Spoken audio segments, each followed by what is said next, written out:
Maneva na sema PENDREAM TV. PENDREAM TV there osia dem yopo. You do the polling that you do. Do you think that the Flagbearer race, which is yet to come, can be connected to the comments made by Mosquito, his thank you tour, and all the issues that are rising? Yeah, actually, Nketiah is leading the pack when everybody is contesting.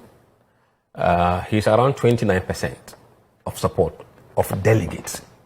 So I'll give you this data in terms of delegate and also in terms of the general voters. So you can see where people are headed. Now, he's on 29% and Atiforsin on 19%.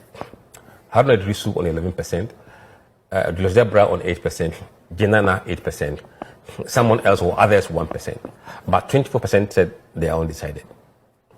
Now, you can see that nobody can win this race without forming alliances. Because of where the race stands. Nobody is above one-third when everybody is involved.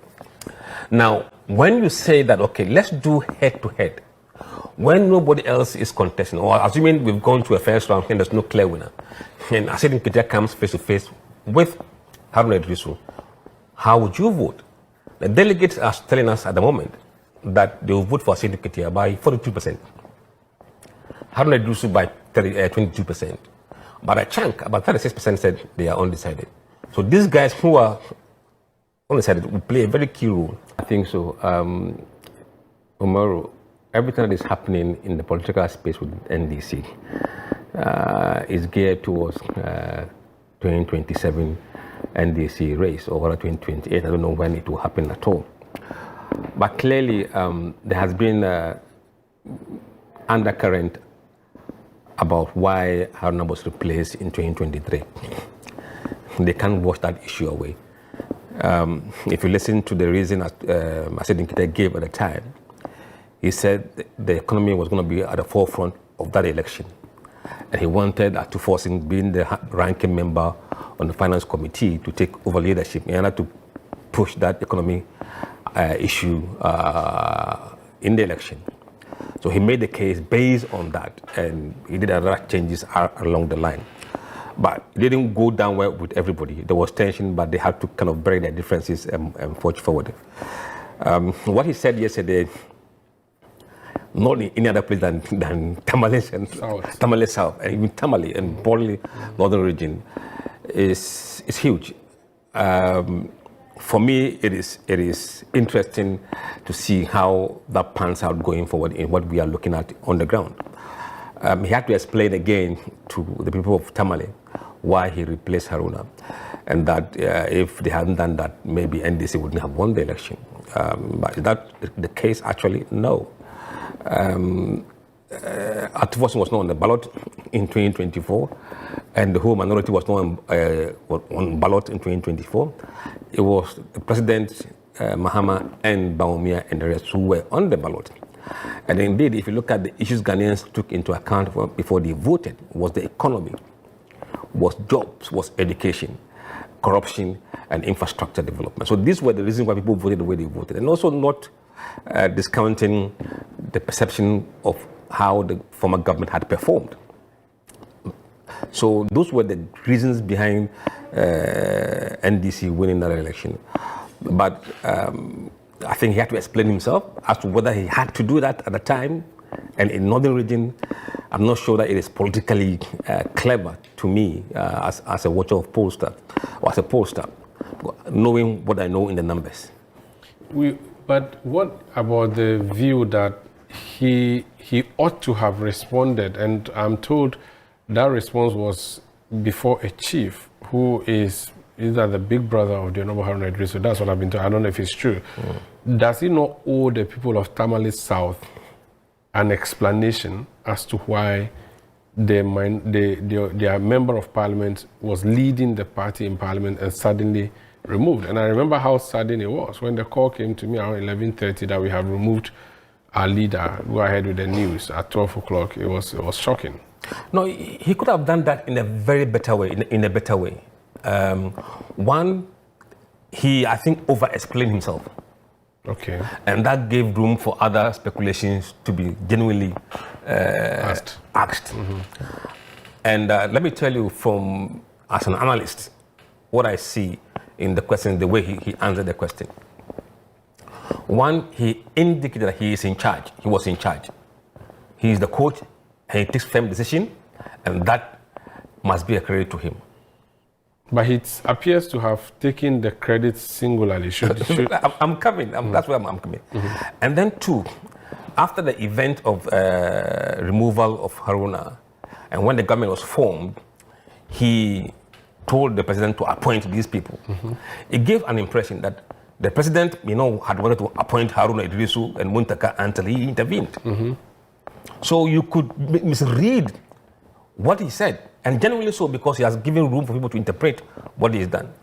He could have stopped somewhere, just give a reason and then leave it there and let people just not speculate. But I think he's added to the fuel. If you look at the But he wanted to prove that he had nothing against Haruna, perhaps.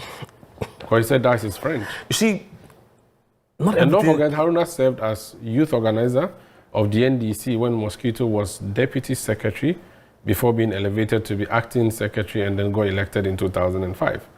So they have been friends, he says, for more than 20 years. He shouldn't have over-explained. You see, less is more in political circles. The more you provide so many reasons, you open yourself up for other factors and other people to interpret what you are saying. And if you watch what was happening on social media last night and this morning, you can see the reaction. And it has not helped the situation either, no. It's made it worse. Now, as to how he kind of quenched the fire, I don't know how he's going to do that. And the response that came from Haruna is quite straightforward. Now, look. Even though we are told by people close to Haruna Idrisu that response was not a direct response to Mosquito. No, but I mean, Umaru, we are in politics. You and I know. This is politics. I don't know. You can know. This is politics. They have the right to say what they think. We also have the right to think what we think. And that's about perception of people. Right? And that's people. So, yes, he may not have been referring to him, but we know that there are genesis, there are context. People are saying that Nketiah's thank you tour is a campaign tour, so that is there. And then you have Mahama going on his recent tour, that's also there. So this brought together, you understand where Haruna was headed. He doesn't have to say that, he can deny it, but people like us and you will read in between the line. And you see, this country has grown quite a lot in terms of smartness of our voters. We're not the Ghana we know all this time. Even Ghana in 2016 is not the same as Ghana today. So we've become smarter as people. So they can say whatever they want to say, and people too will think whatever they want to think. And that's the reality of politics today. What are the polls looking like for the various persons who have been mentioned as possible flag bearers? So currently, what has been the trend for you based on everything you've seen?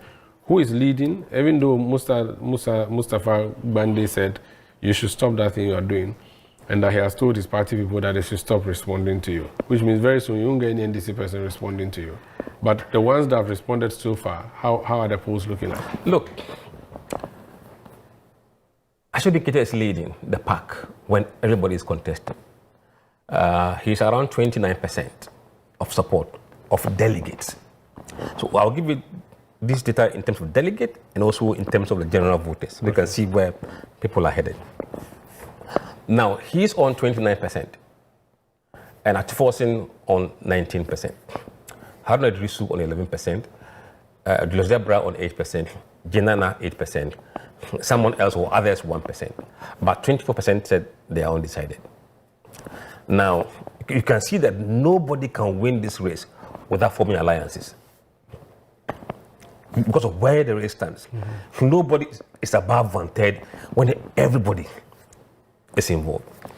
Now, when you say that, okay, let's do head-to-head, when nobody else is contesting, or assuming we've gone to a first round and there's no clear winner, and Nketiah comes face-to-face with Haruna Idrisu, how would you vote? The delegates are telling us at the moment that they will vote for Nketiah by 42%, Haruna Idrisu by 22%, But a chunk, about 36% said they are undecided. So these guys who are undecided will play a very key role in who becomes the NDC flag bearer. And the interesting thing is, and that's where I think Nketiah must be very, very careful. Or not just him, anybody who wants to contest, because nobody can win this election on his own. From the data. Now, if you take Haruna Iddrisu against Nketiah head to head, you want to see the behavior of Jenana supporters, delegate, the behavior of Atiforsin's delegate, the behavior of the delegate when they're no longer in the race. And this is where your utterances and action towards each of these guys is very important. But I have said that you can't win without alliances. You shouldn't be hostile. You shouldn't be hostile. Or be seen to be hostile. So in that case, you can see that, look, 41% of Jenana's delegate will go to Nketiah. 29% will go to Haruna Iddrisu. And 30% say they are undecided. So up for grab. Okay. When you go to Atiforsin's people, 34% said they will vote for Nketiah, or 33 Nketiah, but 34 for Haruna. And around 33% said they are undecided. So these two people, if they happen to be the people who are going to contest head to head, you must know how you treat the other guy. You see, so this data is giving you... So the takeaway headline here is that General Mosquito is the man to beat in the flag bearer race. Yes. Now, when you he's in a lead. He's not a comfortable lead, but he's in a lead. Now, he leads... In all the polls he leads Haruna by about 20 points. Now, when you come to Atiforsin, he leads by only 5 points. Okay. Because Atiforsin is 32% and Nketiah is 37%. Okay. Now, it is important to know this behavior. Let's see this. Of the people who are voting for Nketiah to get his 37%, includes 29% of Haruna Iddrisu delegates. Okay. So if you antagonize Haruna Iddrisu and these guys pool their support, you will not be on 37. So there has to be an alliance, a deliberate alliance. Absolutely. So this data must be guiding these people. Unfortunately for you, you can't go and get more data because Mussa said they've told their opponent to respond to you. So how are you going to get answers? Umaru, they are talking. They are talking. Oh, they are talking. You see, Ghana has changed from the period where you can guard people not to speak. But you can whip people into line. They're not listening to them. Political groups, they are very good at whipping. You see, we're not calling senior devils. We are calling the grassroots, those who are the villages. Okay. Some may not even have heard the directive from Mussa. No. And people want to express their feeling. Okay. And they are talking. Very well. Let me. So when will that come out? It will come out end of June. End of June? Yeah, 4th week of June, yes. But I know you depend on data a lot. Everything data. As you said, what was it that you said? Data is magical. Data is something. You said something about data. I mean, data is everything. Data is, yeah. You cannot do anything without data. Without data, you are walking blind. You can't even feel something like the feeling that people are having right now. You can have a feel, but to what extent? How angry are they? You don't know. But the anger could be 20% or 80%. If it's 20%, your response will be different. If it's 80, then it calls for emergency crisis meeting. Okay. So the level of anger or the data, you must have a bit of sense of where you are with the data. So this poll that is going to go into specifics, you're going to find out, for example, what specifically it's people are saying that the government has not been able to do. Yes. Okay. Specifically.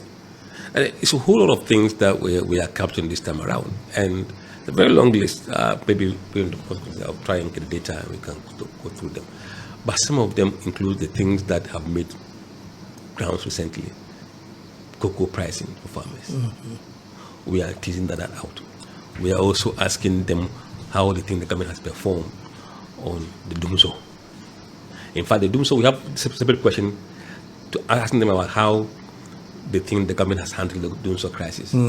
How well or how bad they think the government has done in that aspect. So that would come.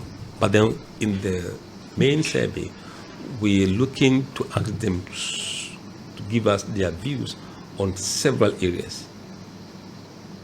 that are important for the government to know where people think they have not done well. And things that you know, utility costs like water bill and light bill. How do you think the government has performed on that? We're going to be asking them about Galamsey as well. How do you think the government has performed on Galamsey? And then we're going to ask them, how do they think the government has performed on Ural? How do you think the government has performed on CD performance, on the economy, on cost of living?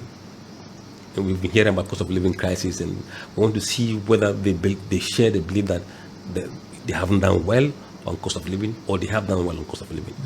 So all this will come out, and we'll see the areas that they feel the government has not done enough. And I think that is very important for us to measure and let the government know, people know. For example, there's a list of things we're going to ask them the view about how the government has performed. Economy, education, fuel prices, cost of living, free sanitary pads, oral fighting, free laptops for students, electricity bills, city stability, 24-hour economy, unemployment, Dumso, water bills, cocoa prices, and Galamsey. So these have almost captured everything that has been topical in this country.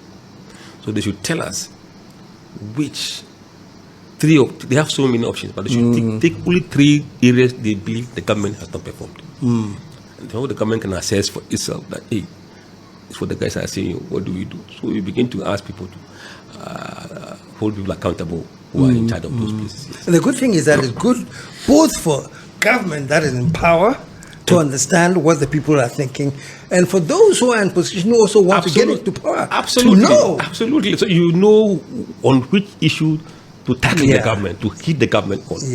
You can't hit the government on something that people don't see as important. And that's one thing that political parties make.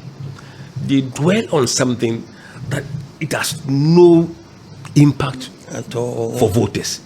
So if you know what the voters are angry about, then you know how to hit the government and on what. Otherwise you misfire. You misfire. And if you don't hit them on education, who should you deploy to talk about educational gaps that we have found in the polls? If you want to talk about cocoa prices, if cocoa price is the top issue, if the report comes out and cocoa is not the top issue, you must as well leave it. And hold on something that matters. It means you are connecting to the voter sentiment. Me see when they have, also see there be when they how. I mean, it doesn't work in political science like that. So, as I'm listening to you, whether they like it or not, you are like one of the most powerful assets that is available for parties to consult, and I'm sure they are. But really, do you have the feeling that you have enough power to influence political direction because of what you know from your data? Look, what I really want to do is let them see what the public is saying. And if that will influence their behavior for good governance, I'm more than happy. I'm happy with that. And that's the sole reason why I'm doing this job. That's the sole reason why Global Info is funding this as a CSR. We have no interest in shaping which party comes to power or goes to position. That is not our interest. If by so doing, we are able to let you know people's complaint and you fix it, haven't we done a good service? Yeah. So basically, it's about building the nation. Building the nation, not about building It's not a about party. a party. Absolutely It's about not. what does the party need to know to build the nation. Absolutely. Absolutely. If we say that the country is headed in the wrong direction, and you are the president, and you sit aloof, that is your problem. Or we've told you. And we've done this for more than 6-7 years. We've always told the government in power what people were thinking. From 2019, 2020, 21, of 21 we didn't do poll, 22, 23, 24, 20. We have continually been doing this. And we tell you. So if you want to see what people think about your government, then you follow the polls.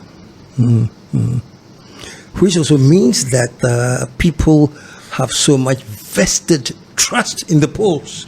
Because, look, the people we talk to, we tell them that your voice is singular voice. You have no chance to go on radio to tell the president what you think. But when you talk to us, we will gather all the views that look like yours and tell the president to the polls. And I know every president will look at polls. Even opposition will look at the polls and see what the polls are saying. If you are getting unpopular, you don't wait until election day. You will see it much early. Yeah.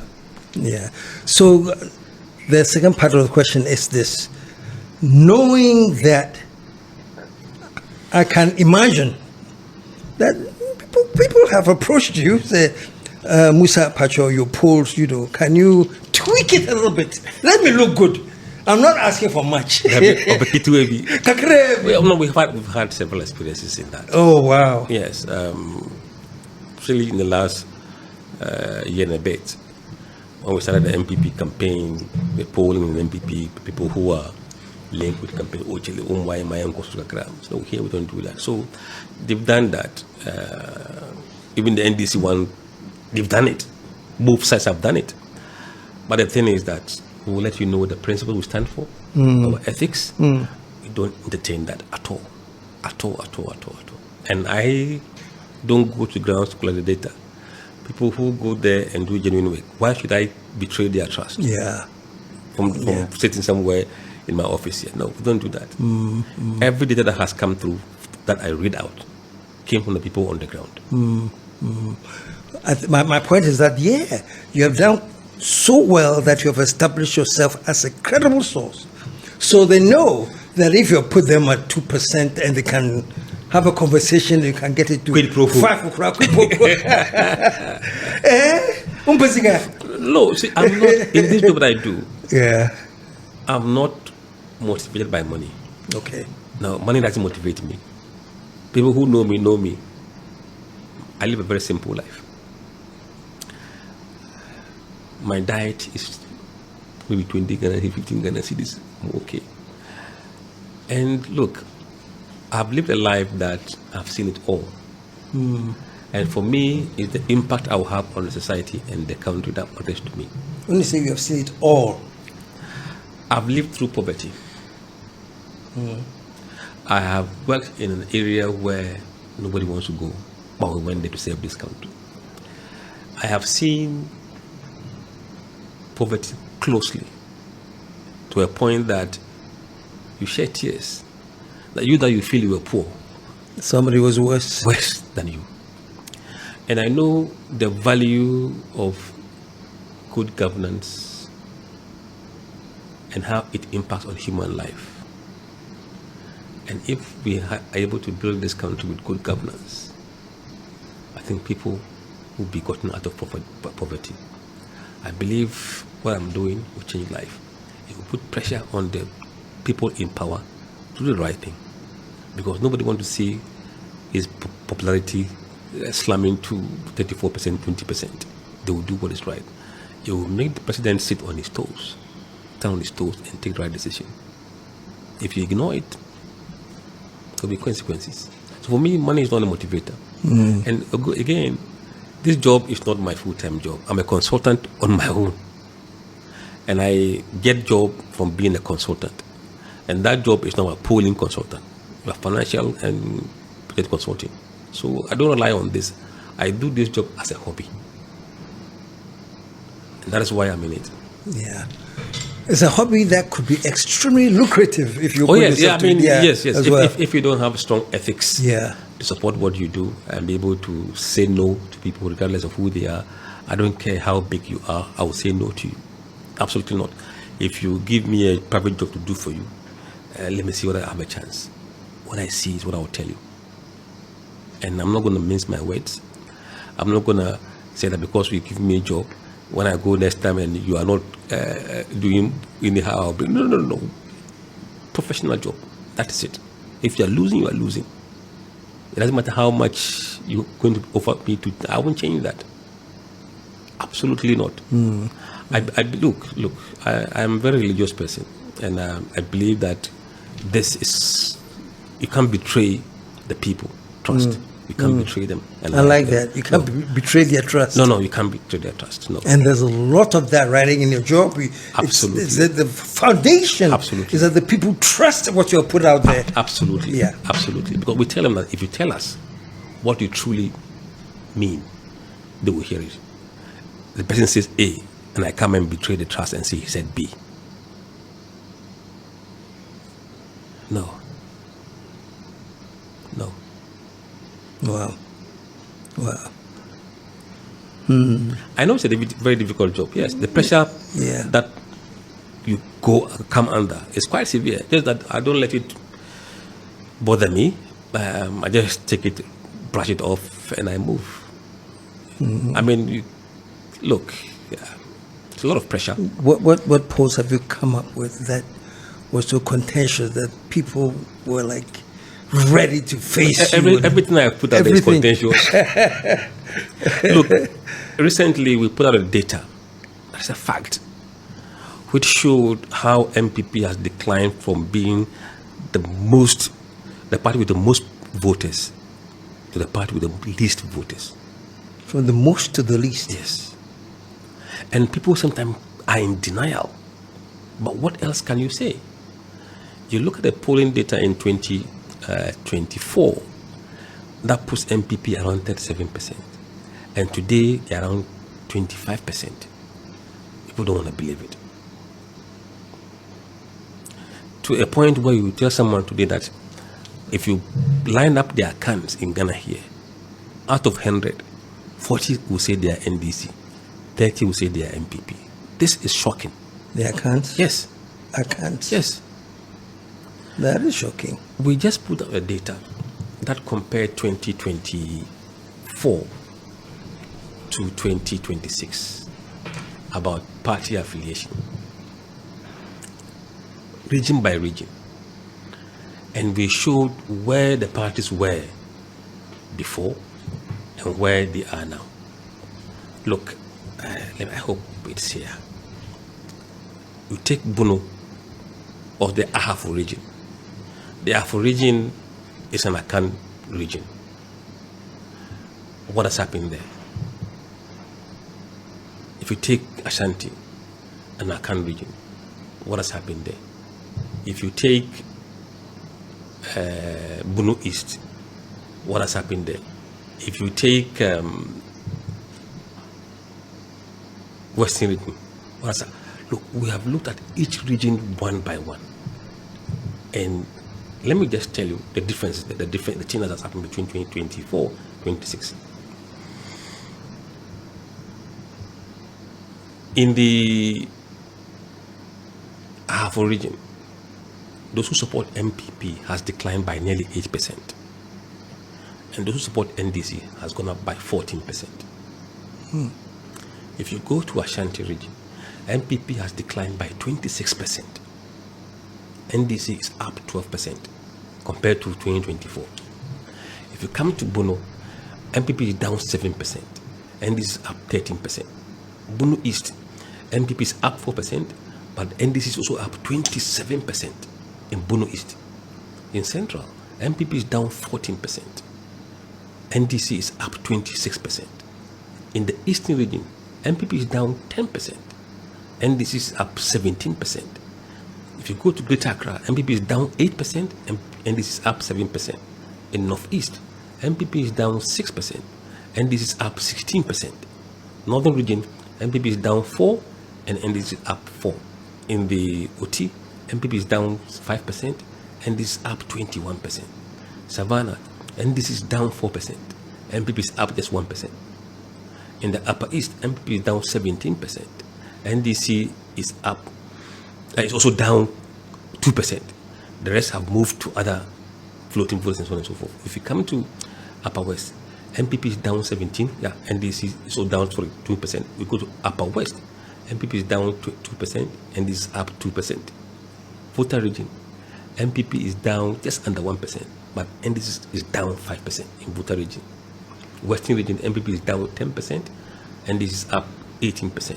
Western North, MPP is down 13%, and NDC 10%. So you can see that the biggest shift in the party affiliation has come from the Akan areas. That is why 40% of accounts are saying they are NDC now, compared to 30% who say they are MPP. Because MPP has lost grounds in almost all of their account areas. So those are frightening numbers. Yeah, frightening. I can see why it is contentious. Yes. What in your opinion is this shift about? Really, what is happening that all of a sudden it seems that the accounts are finding NDC attractive? Look, I don't have specific data about why, but you can deduce by performance of what they think the country is now compared to where it was before. In terms of the direction of the country, before the elections, about 34% of people said Ghana was in the right direction. Actually, that number is about 67%. Look at the difference. People who were saying the standard of living has improved is now close to 60%. Before the elections, around 28% or 30%. So people have seen some differences in terms of what they're experiencing in their personal lifestyles. And if you look at people's perception about fighting corruption, it's much positive now than it was before. So those are the things that make people realign themselves. Especially when, remember, we said 80% have been below 44 years. These guys are not very tribal in the way they link, support parties. They don't normally say, oh, yeah, me too, so I will remain there and die. They are transactional. If it's good for them, they will follow it. If it's not good, they will abandon it. So the political party affiliation, though, is changing. It's because people don't see the need to stay at one place forever. Very dynamic, very fluid. And these are young voters. Young voters, if it's good for them, they will join you. If it's not good, they will abandon you. So I think that demography is helping change the way people support political parties. I remember back in the day where people could actually even insult you, and the insult was that and that was a whole insult, you know. So I mean, I'm just saying, I've seen times where the NDC was so unattractive, it was an insult. Look, there are two data that would confirm my response. Out of every 100 delegates, 100 people with degree and above qualifications, 45 of them will say they are NDC. With degrees and Yes, above? yes. Yeah. If you sample people with degrees and above, 45% will say they are NDC. Only 25 will say they are MPP. Before, the elite are MPP voters. Now it has changed. Beside that, even the wealthy, the rich, you know, we've been asking lately people's income level as voters, and they're telling us what their income level is, given the range. People who are earning above 80,000 and above, most of them say they are NDC. So the high income earners have shifted from being MPP to being NDC. What do you think caused the shift? Look, I think investment. People who have wealth really want stable economy, stable currency that they can help to plan their wealth. And they see the current environment probably more conducive for their wealth than in the past. So it will cause them to shift.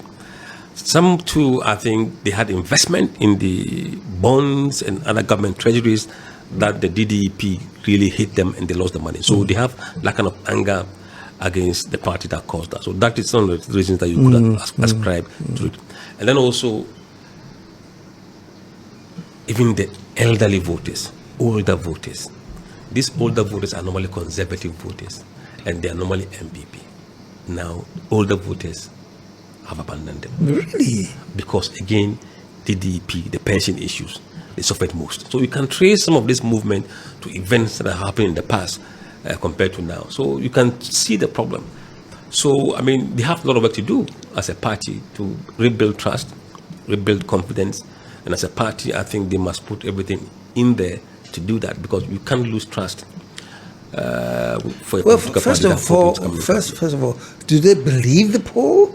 Or, you know, look, I think will it be rubbish now? I think in public they will rubbish it, but privately, I strongly believe that. They believe it? Yeah, they believe it.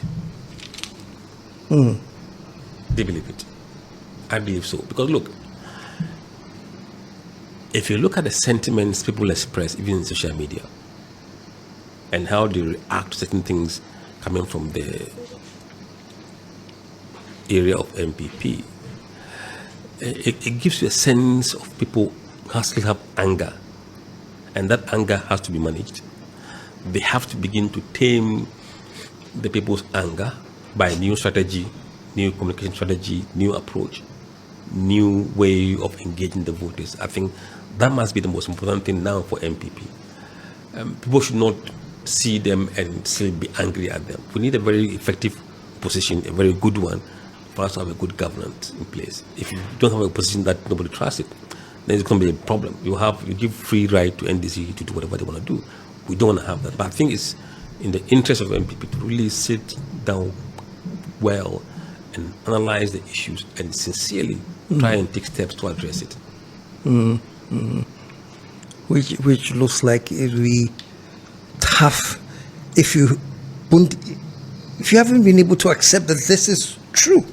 But you are saying it's been accepted as the truth, except publicly that will not come out as such. I strongly believe that. Well, I speak to some of them at top level. Initially, some of them think that, you have been paid by NDC to do NDC bidding. But I strongly believe that there are those who know that what this guy is doing is correct and that we need to work with it. And there are those for PR purposes, they will rubbish it. And that is it's okay for them to do in public. But we are in a situation where the voters now are smarter voters. Yeah. And they are on social media everywhere. Look, only 5% of the Ghanaian voters today we've sampled don't have social media account. Even if the person has no education, they still have TikTok. So a lot of them are on TikTok. Issues that are being discussed on X, people take it from X to TikTok and go and discuss it there. For my mother who hasn't been to understand what the person was saying on TikTok. So the landscape has changed dramatically. And look, now even the traditional media is playing catch up with social media. Yeah. They are ahead of the game. Before you break the breaking news, somebody has put the news already on TikTok. And things that are discussed on the mainstream media platform are taken to platform and discussed further by bloggers and people who ordinarily you don't value them, but they have followers. So they are influencing the discussions that are being had in our homes. And that for me is revolutionary. This is a question on this whole shift.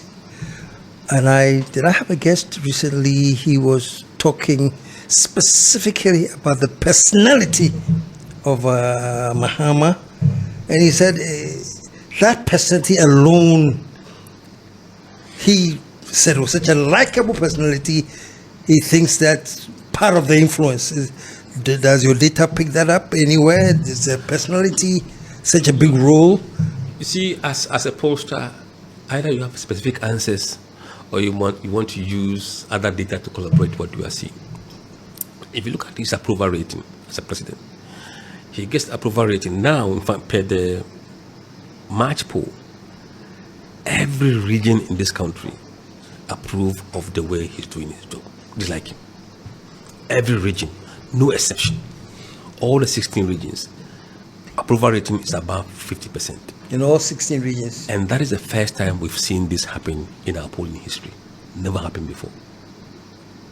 This can only be his personality, because you can see a lot of even MPP people approving him. Yeah. Some people will approve him, but they will go and still vote for Baumia in the general election. Yeah. So they are not, equating the approval of two. Exactly. So you can see the difference between somebody liking the way you're doing his job and then say, okay, when you want to vote, who would you vote for? So you can see clearly that a lot of the people support him, both MPP and NDC. And for the first time, we've seen majority of voters in the stronghold of MPP supporting Mahama or approving his job. Most people, around 56% in Ashanti region, approve of the way he's doing his job. In Eastern region, about 61%. In Northeast, around 53%, 52%. So it kind of transcends beyond party lines when it comes to him as a president. In my analysis some time ago that I did, not data backed.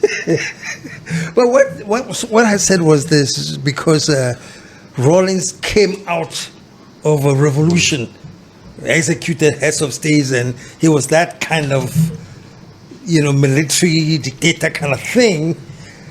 Most of the people, or most of the attraction that NDC couldn't pull was because of this history, that you came with the revolution and blah, blah, blah. It seems to me that the NDC spent time to transform together.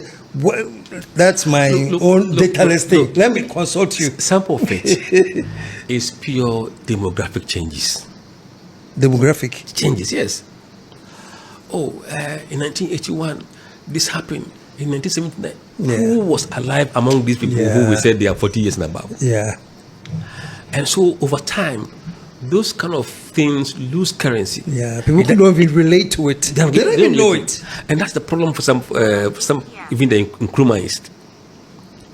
Nkrumah has done it. Yeah. We've read it historically. Yeah. But it was so far in the history that these people cannot relate it to it. So that's why you don't feel CPP is able to use Nkrumah to galvanize in anymore. People have changed. In Nkrumah time, we used to buy this and that and that. I wasn't there when Nkrumah was there. Yeah.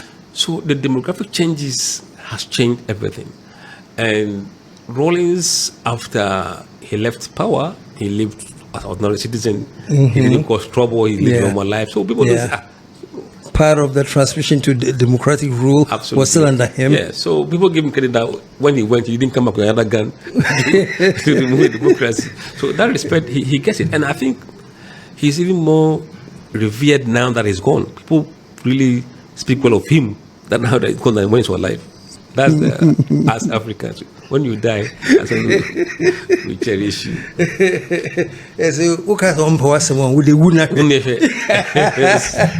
They'll be full of praises so, for you. A lot of these things are demographic changes. And remember, those who harbor things like that are the very old people, and there are not many in the population right now.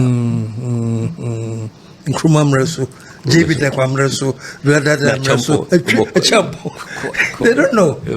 It doesn't resonate well with people. Yeah, well, it makes me feel so aged now because I take pride in recollecting that I saw every coup in Ghana. No, but it's also a privilege to have lived through those times. Yeah, you can see what has happened then, what's happening now. You have better perspective of things than many of us. I hope I do. Yes, it's always a privilege. Yeah, and it's good to observe everything and then adjust and understand why the need is to adjust. I think the problem people have had is just sticking to what they know and that's it, But that will take you. No, that doesn't make sense. You have to. The world is changing, and you have to understand what is causing the changes. Even if you agree or not, at least understand why the changes are happening, and then So my final question. Mussa Dankwah, the great Mussa Dankwah. It is a very personal question.